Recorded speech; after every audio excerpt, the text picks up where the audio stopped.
Railroaded: The Targeting and Caging of Ross Ulbricht. Episode 6 of a 6-part series. This episode includes chapters 20 and 21, Exposing the Corruption and Seeking Justice. Chapter 20, Exposing the Corruption. Henry Blodgett, CEO of Business Insider, said, "Ulbricht's life sentence won't deter others from giving Americans access to the drugs they want. It won't protect society. It won't serve justice in some moral or cosmic sense. It will just waste another life behind bars and cost non-incarcerated taxpayers about $2 million over Ulbricht's 50-year remaining life expectancy." As Draytel predicted, Hahn waited 7 weeks after Ross's trial before indicting Force and Bridges for corruption. This was the first time that anyone outside of her inner circle learned about Bridges. Even more of Force's misconduct was divulged, shedding light on his capacity for fraud, deception, forgery, abuse of his government authority and access, including predatory and retaliatory conduct, and false accusations against innocent persons, and inventing complex layered cover stories to conceal his misdeeds. It was revealed that Force and Bridges worked in concert with one another. Bridges' specialty was in computer forensics and anonymity software derived from Tor.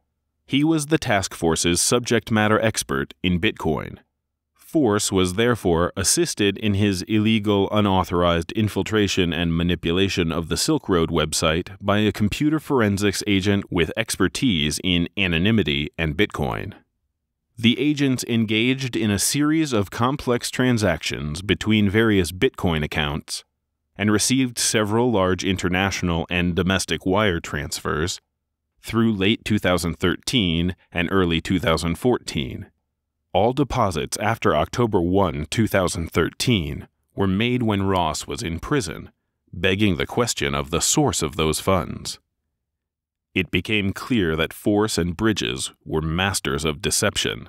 Not only did they set up Green to take the fall for their theft from Silk Road, but Hahn revealed that they had papered up the seizure of the digital currency portion of yet another victim's accounts in such a way that Force would be covered in the event anyone ever asked any questions about his conduct. It was an attempt to give himself plausible deniability. The full nature of Force and Bridges' misconduct has yet to be disclosed, as the government quickly reached plea agreements with both, resolving their cases without any additional disclosure to the public. They were never required to decrypt the encrypted conversations they had with DPR, nor were they required to turn over their laptops, email accounts, and other digital information that might reveal the depth of their involvement. As Hahn admitted, there are a lot of unanswered questions. Bridges attempted unsuccessfully to minimize the damage. One of his Secret Service colleagues testified before the grand jury on his case. She had done FinCEN searches for him to see if any reports had been issued with his name. He met with her before and after her testimony to make sure their stories matched up. However, Hahn discovered this and used it against him. Bridges even got married in an attempt to hide the full extent of his corruption. Ariana Esposito was subpoenaed to the grand jury to testify against him, but she asked for a week reprieve because of a scheduling issue. In the intervening weekend, she married Bridges and then invoked spousal immunity. Hahn would never discover what Esposito was hiding. Knowing his arrest was imminent, Bridges prepared to escape. He requested to be allowed to turn himself in to the prison instead of being arrested, but Hahn opposed and was given the green light to take Bridges into custody. They found him in his home with passports, documents pertaining to offshore companies based in Belize, Mauritius, and Nevis, and a bulletproof vest. There were also documents related to Esposito's attempts to obtain citizenship in another country, and a MacBook with the serial number scratched off. "Since people almost never flee without some access to money overseas," Draytell commented, "Bridges' plans and the foreign corporations begs the question whether we know the full range of his and Force's illegal activity in connection with the Silk Road site. The government has clearly been more interested in suppressing such disclosure than getting to the bottom of it." Ultimately, both Force and Bridges pled guilty and asked for mercy from their judges. Force was sentenced to 6.5 years, Bridges to 6 years. However, Bridges got 2 years stacked on top of his sentence when, 2 years into his sentence, he tried to move and launder 1,606 stolen bitcoins that Hahn had failed to find. He took the digital keys he needed to access them from the Secret Service before his arrest. The bitcoins had originally been stolen by Force, but Bridges then laundered them through several bitcoin companies overseas and ultimately sent them to his own wallet. In addition to the corruption perpetrated by Force and Bridges, a more sinister and violent element was at play in the Silk Road case, but had escaped Hahn's notice. When Ross was arrested and Silk Road taken offline, Roger Clark, whom the government believed was a senior advisor to DPR, was just returning to his home in Thailand. Clark revealed that 6 months later, a rogue, highly placed member of the FBI anonymously contacted him online. The agent insisted on being called Chrysippus, after a Greek Stoic philosopher. He told Clark the name was very important to him, Clark recounted, and he'd get pissed when I wouldn't use it. He said he had stolen a Bitcoin wallet from the evidence in the Silk Road case that had well over 300,000 Bitcoins in it. However, the wallet was encrypted, so he needed the password to get the funds. He speculated that either Clark or Ross had the password, or each had half of it. According to Clark, Chrysippus had a long-term, well-thought-out plan to get access to the wallet. He told Clark that the odds were Ross was going to be sentenced to between 40 years and life. Chrysippus would wait for Ross to be transferred out of the New York detention center to a penitentiary where he was going to work on getting people inside the facility to arrange it so he could communicate with Ross. He would then get Clark to somehow convince Ross to give up the passphrase he believed Ross had. Clark was skeptical, so to prove that he was as deep inside the investigation as he claimed, Chrysippus began feeding him tidbits of information that only an insider would know. These culminated in late October 2014, when he revealed that Force and Bridges were being investigated for corruption and gave Clark lots of details about the current state of the grand jury investigation into them. However, as covered previously, Turner kept Force's involvement under seal and out of Ross's trial, and hid Bridges' existence entirely. Chrysippus became frustrated that his proof was taking so long to be revealed, and Clark teased him unmercifully about it, which made him livid. Chrysippus wrote long rants, assuring Clark that Force and Bridges were going to be arrested any day. Then one day, Chrysippus did something new. He signed off on one of his frustrated rants with the initials CWT with 2 dashes before it. --CWT. Clark waited until they were chatting in real time and confronted him with the slip-up. Chrysippus became flustered and tried to change the subject, but Clark kept bringing it back around. Eventually, Chrysippus claimed CWT stood for carat, as in the unit for measuring the weight of diamonds. From then on, despite the pride he held for the name Chrysippus, he now insisted on being called Diamond. When the corruption of Force and Bridges was finally revealed, Chrysippus, now Diamond, was ecstatic. He kept wanting me to follow this link or that link or read this article, Clark posted. I allowed him to send me a few snippets of articles and court filings and whatnot that confirmed the details of what he had been telling me. Later, I did a bit of digging around on my own and discovered that, for all his hubris, Chrysippus managed to leave out one of Force's major mistakes. As previously mentioned, Force had signed a message to DPR, presumably out of habit, with his first name, Carl, while posing as French maid. Little bells went off in my head, Clark said. I could see Diamond, as Chrysippus, doing the exact same thing when he was all excited and pissed off I wasn't taking him seriously. No doubt in my mind now. Chrysippus was going to figure in who Diamond was, and so will --CWT. Diamond was just a quick response to the situation, and he insisted on using it exclusively now. Even with proof that Chrysippus was a high-level FBI agent, Clark didn't trust him, and wasn't going to go along with his plan. I was for the first time really worried that he was going to try and force me to do his bidding, or kill me, he wrote. Clark heard about 4 men moving about the island, asking about him. So he fled Thailand. When he told Chrysippus that he had evaded his men, he went mental and started going on about his backup plan, Clark said. He would kidnap Ross's sister, or mother, or ideally both, get a video-capable phone in front of Ross, and he'd give up that passphrase, or he would have them tortured until he did. I had his bona fides by now, and knew him well enough to know he was serious about this. On May 11, 2015, just weeks before Ross was sentenced, Clark emailed Turner, showing him the inside information on Force and Bridges that Chrysippus had given him, and asked for a meeting. He tracked the email and saw that Turner had read it, but he never got a response. Clark then tried to track down Chrysippus himself to stop him, but toward the end of May he decided Chrysippus would, in fact, go through with his plan. I concentrated on the "I convince Ross to give me the passphrase" version, but he was still going to plan the kidnappings.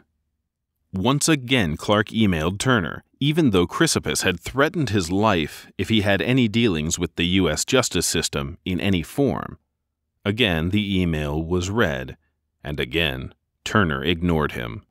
Desperate, on September 27, 2015, Clark went public with the entire story, posting a synopsis along with proof of the emails he sent Turner. Someone has to make sure he doesn't succeed in kidnapping Ross's sister and/or his mother, Clark wrote, and it would be kind of swell of them to make sure Ross doesn't come to any harm as well. Draytell immediately wrote Turner about the threat to Ross's family. Turner did not confirm or deny Clark's information. With Clark's story public, many on the internet speculated on the rogue FBI agent's identity. They noticed that, despite being the name of an ancient Greek Stoic, Chrysippus sounds a lot like the modern name Chris. They also pointed out that Chris Tarbell's middle name is William, so his initials are CWT. Chapter 21. Seeking Justice. Tom Woods, best-selling author and historian, said, "I stand with Ross because in a free society, peaceful people shouldn't be in prison."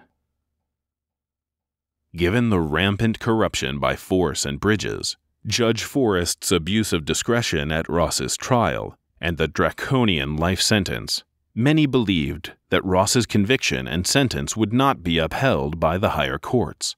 Numerous other cases that Bridges was only peripherally involved in, compared to Ross's, were being thrown out. As Hahn put it, the number of cases that Bridges contaminated, not just existing criminal cases but also investigations across the country that his conduct has led to have to be shut down, is truly staggering. Even another Silk Road defendant, considered the biggest seller of methamphetamine on the site, had his sentence cut from 6 years to 3 years because of Bridges' corruption. Draytell appealed to a Second Circuit panel consisting of judges John Newman, Gerard Lynch, and Christopher Droney.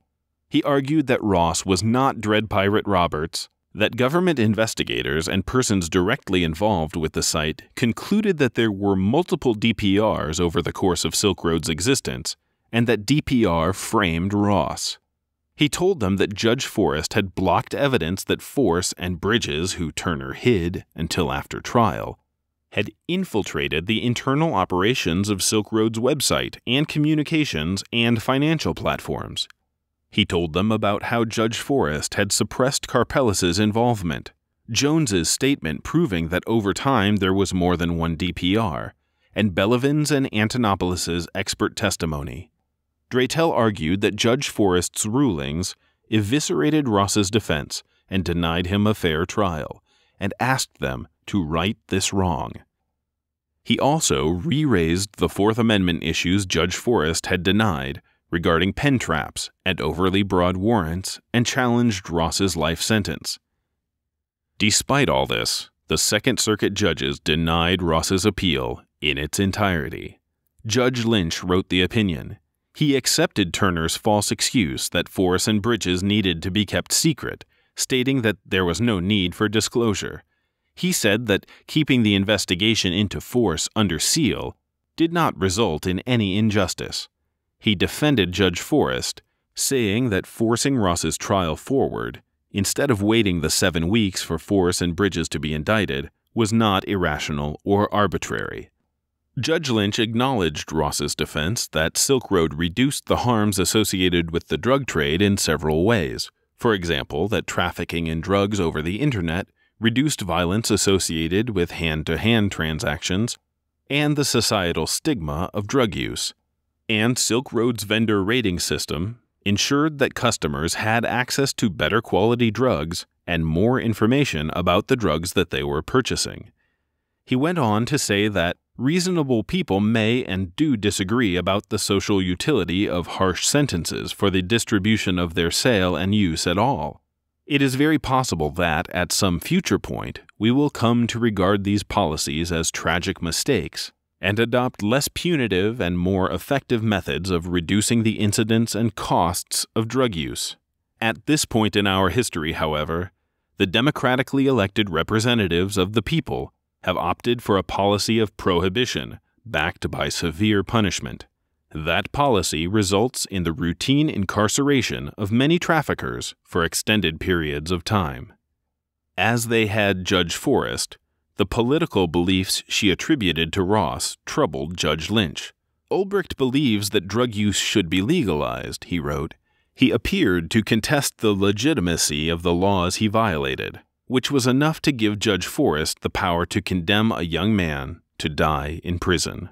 Ross is doing just that, serving what the ACLU has called a living death sentence. He is confined to a maximum security federal prison in Florence, Colorado, where he lives with the realities of a violent and hostile environment every day. Ross, represented by Canon Shanmugam of Williams & Connolly LLP, petitioned the Supreme Court to rule on constitutional violations in the investigation and at sentencing. The petition was supported by 21 groups from both sides of the political spectrum. It argued that the government should not be able to collect our internet traffic information without a warrant, and that a judge cannot sentence someone based on crimes he wasn't convicted of by a jury. The petition was denied without comment on June 28, 2018, finalizing Ross's conviction and life sentence. On July 20, 2018, the District of Maryland dismissed with prejudice the 5-year-old unprosecuted indictment containing the only charge of planned violence. These charges can never be refiled. Even in the face of his excessive sentence, Ross clings to the hope of reuniting with his family and dreams of a future where he can use his education, knowledge, and skills to contribute to his community and society as a whole. The information presented in Railroaded is based solely on the public record and should not be attributed to Ross Ulbricht, Lynn Ulbricht, or anyone connected with freeross.org. The Ulbricht family issued the following statement. Ross was misused by the U.S. justice system, by those who took an oath to act with honor, integrity, and support the Constitution. Instead, they won their trophy at the expense of a young man's life. This cannot stand. Now Ross needs mercy from the president. Please help us free Ross. You can sign Ross's petition for clemency at freeross.org/petition.